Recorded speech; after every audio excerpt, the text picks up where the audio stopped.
dialogar sobre el tema de la carne, qué está pasando y con sus derivados. Vamos a saludar al presidente de la Cámara de la Industria y el Comercio de Carnes y Derivados de la República Argentina, a Miguel Schiariti. Miguel, Eduardo Germán y Daniel Quinteros de La Rioja los saludan. ¿Cómo le va? Buenas tardes. ¿Qué tal? Buenas tardes, ¿cómo están ustedes? Muy bien, gracias por atendernos. Bueno, primera opinión de estos 2 días con estas medidas. No sé si habrá sido sorpresivo para usted el levantamiento del cepo, si existe como tal. ¿Cuál es el análisis que hacen desde la Cámara, Miguel? Desde el punto de vista del consumo interno, no va a tener ninguna incidencia. Lo único que va a tener incidencia para el consumo interno es la oferta de ganado, que viene muy retrasada por la sequía del año pasado. Sí. Recordemos que tuvimos 820.000 terneros menos y se mataron 350.000 vacas más que el año anterior. Esto hace que la oferta a esta altura del año esté restringida y por eso han aumentado los precios de manera no demasiado significativa, pero han aumentado en 2 meses el 15%. En 2 meses el 15%. Sí, más o menos, promedio, sí. Más o menos es eso. Y Esto es un problema estacional que tiene que ver con la sequía del año pasado y recién desde el mes pasado están empezando a salir lo que en la jerga se llama la cabeza de parición, es decir, el destete, el primer destete, digamos, los animales que parieron primero y en este momento están entre 170 y 200 kilos. sí. Eso ahora tiene que ir, o está yendo, a un corral donde van a estar entre 90 y 120 días. A partir de ahí se va a normalizar la oferta de Hacienda y entonces los precios se van a estabilizar. Y cuando usted... En cuanto a la exportación, sí. No hay grandes cambios, porque si bien liberaron el tipo de cambio, eliminaron el contado con liqui, no el contado con liqui, sino el dólar blend, Sí. que le daba 20% por encima y estaba más o menos como lo que está hoy el contado con liquidación. Entonces no hay una gran diferencia de precios. La exportación va a seguir trabajando, yo diría casi igual que antes, siempre y cuando los valores del tipo de cambio se mantengan como ha ocurrido estos 2 días. Sí, cuando usted habla del tema de las vacas, hablando bien llano para que se entienda, o sea que nos comimos las madres, digamos. Nos comimos las madres, en realidad se las comieron los chinos. Sí. Porque esa vaca vacía y mal alimentada, porque estaba mal alimentada, por algo salió de los campos, sí. Terminaron mayoritariamente en China. Entonces no es que las comimos nosotros, sí. Las comieron los chinos, que son los que compran ese tipo de animal en malas condiciones. Y con el tema del consumo, hoy se ve que ha bajado el tema de la carne vacuna y la perspectiva, ¿cuál es que tienen ustedes? Obviamente para ustedes que se venda más carne, pero digamos los números que miran y lo que le comentan sus colegas. Las perspectivas son, la única manera que crezca el consumo de carne en la Argentina es aumentando las exportaciones. Aunque a usted le parezca mentira y aunque hayamos escuchado durante 20 años exactamente lo contrario, que no dejaban exportar para cuidar la mesa de los argentinos. Esto es exactamente al revés. Lo que han hecho es, al no haber un negocio para el productor de cría, es decir, ¿para qué voy a producir más terneros y cuanto más terneros produzca, no los voy a poder vender al exterior y por lo tanto va a haber mayor oferta en el mercado interno y mi ternero va a valer menos? Es exactamente el razonamiento contrario al que nos vendían con el discurso de cerremos las exportaciones, no permitamos exportar 7 cortes, no podamos exportar la vaca B o C, son políticas distintas. Y el mejor ejemplo lo tenemos con el año 2007, 2008, 2009, donde el que manejaba el comercio era un señorcito llamado Guillermo Moreno, Sí. e hizo perderle a los argentinos 12 millones y medio de cabezas que prácticamente se regalaron.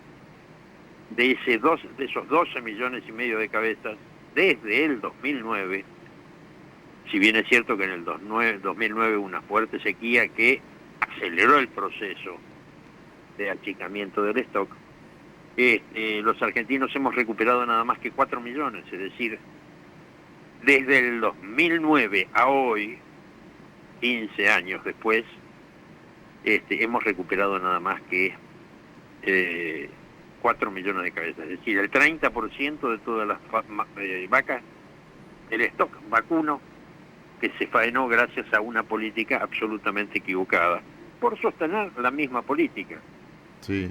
Entonces creo que lo que hay que hacer es aumentar los mercados y aumentar el volumen de exportaciones para generar que el ganado de exportación tenga mejor precio, y entonces como no se exporta todo el animal, mucho del animal queda en el mercado interno, eso que queda en el mercado interno va a hacer que se estabilicen los precios y va a permitir que el rodeo argentino recupere las 60 millones de cabezas que teníamos en el 2007.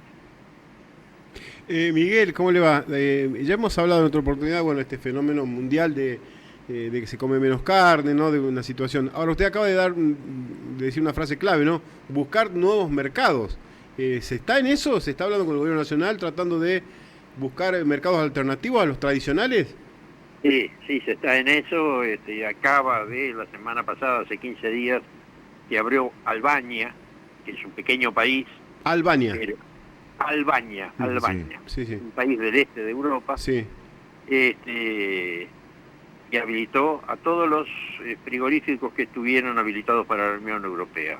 No vamos a vender enormes cantidades, pero es un ejemplo muy claro de esto. Otro de los elementos pasa por que se está trabajando mucho en Vietnam del Sur, se está trabajando con insistencia en Japón. Japón se da la paradoja que le compra carne a los uruguayos, que tienen un estatus de libre de aftosa con vacunación, pero no nos compra a nosotros si no es por debajo de la barrera, que es libre de aftosa sin vacunación. Con lo cual,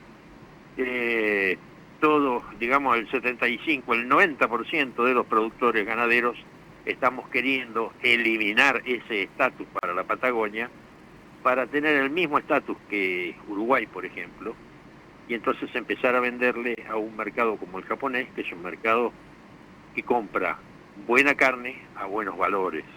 Y cuando se abra ese mercado seguramente se va a abrir Corea, que siempre sigue los pasos sanitarios que lleva Japón, digamos, como que copia lo que está haciendo Japón en este sentido. Ahora, Miguel, ¿Uruguay ya nos tomó la delantera en el tema venta de carne? No, Uruguay no puede tomarnos la delantera en la venta de carne porque Uruguay es un país... No tiene lugar. Muy chiquito, que tiene 3 millones de cabezas. Sí. Es decir, Uruguay exporta el 70% de lo que produce. El 70% de lo que produce va al mercado exterior. Y con el resto alimenta el mercado uruguayo. La Argentina es exactamente al revés. Consumen al mercado interno del 70 al 72% y exporta el 28 al 30%. Y de un país que lo hemos tenido en todas las oraciones, para bien o para mal, Estados Unidos, ¿cómo estamos nosotros con ello con respecto a la exportación de carne? Bueno, el otro día, no sé si escucharon, que la secretaria de Comercio dijo: Argentina, no más carne. Sí. Y la verdad, la señora se ve que hace muy poquito que asumió, es una señora que conocerá mucho de comercio exterior, pero de el funcionamiento del mercado cárnico de Estados Unidos no lo conoce. Argentina tiene, después de tuvimos que hacerle a Estados Unidos un panel es un juicio ante la Organización Mundial de Comercio para que nos habilitara, porque nos habían habilitado todos los países y por presiones de los ganaderos norteamericanos no querían abrirnos. Iniciamos ese panel cuando estaban ya convencidos de que lo iban a perder, entonces vinieron, se sentaron, nos ofrecieron una cuota de 20.000 toneladas con una tasa de ingreso de importación prácticamente simbólica, $41 por tonelada, y por encima de las 20.000 toneladas el 26% de aranceles. Pero lo que no sabe esta señora que dijo Argentina no más carne, es que Estados Unidos nos compra carne básicamente porque necesita bajar el tenor graso de la carne que producen ellos. Sí. Le compra carne a nosotros y le compra mucha carne a India. Y la señora también dijo, India basta de carne. Los americanos, los norteamericanos, el 60% de lo que lo consumen como hamburguesa o como carne picada de alguna manera. Y la hamburguesa y la carne picada tienen un máximo de 20% de tenor graso. Pero la carne de Estados Unidos tiene más del 30% de grasa. Entonces usan la carne argentina como trimming o la carne de la India para bajar el tenor graso y poder comercializar en el mercado interno el exceso de grasa que tiene. Si no, tienen que agarrar esa grasa y derretirla, venderla como grasa para freír o hacer jabón, qué sé yo, lo que fuera. Exactamente. Pero no podrían utilizarla como carne. Miguel, muy didáctico, muchísimas gracias. No da una clase de carne, le digo, porque hay muchas cosas que uno desconocía y creo que hay que siempre ir a los que entienden, o sea, ir a la fuente, de todo donde nace una noticia, en este caso con el tema de la carne. Le agradezco muchísimo este tiempo que nos ha brindado para la provincia de La Rioja. No, es un gusto para mí. Hasta luego. Chao, buenas tardes. Chao, chao. Buenas tardes. El presidente de la Cámara de la Industria y el Comercio de Carnes y Derivados de la República Argentina, que nos acaba de ilustrar lo que funciona con este tema nuestro, que nosotros, si no es un asadito, le mandamos una faldita, ¿no? Y no tenemos ningún problema. Hay gente que no le gusta la carne acá. ¿A vos te gusta comer asado? Obvio. Obvio. ¿A vos, Daniel? Es lo que más me gusta. Vale, más que te gusta. Bueno, el chino. No, porque hay gente que no come carne, son vegetarianos. Vegetariano, bueno, Sí. eso es lo que nos decían el otro día, no sé si fue Miguel Sí. el que nos contaba, Sí. que a nivel mundial hay que pasaba con los vinos también, Sí. ¿te acordás? Que se toma menos vino, se come menos carne, por una cuestión de costumbres también. Pero bueno, el secreto está en buscar otros lugares, me que habéis nombrado Vietnam y Albania. Albania queda lejísimo, ¿no? Con tal que manden dólares, amigos, no hay Exactamente. ningún Y problema. Albania incluso te pueden mandar euros. Sí. De Albania. 17:55. Bueno, hace un rato nada más está informando la cuenta de La Libertad Avanza en la provincia de Buenos Aires lo siguiente. Hoy en el Consejo Deliberante de La Matanza debería haberse tratado el pedido de suspensión del intendente acusado por abuso sexual. Pero en un acto autoritario e irregular se levantó la sesión, decisión que respaldaron los sectores K en todas sus variantes. Se pregunta la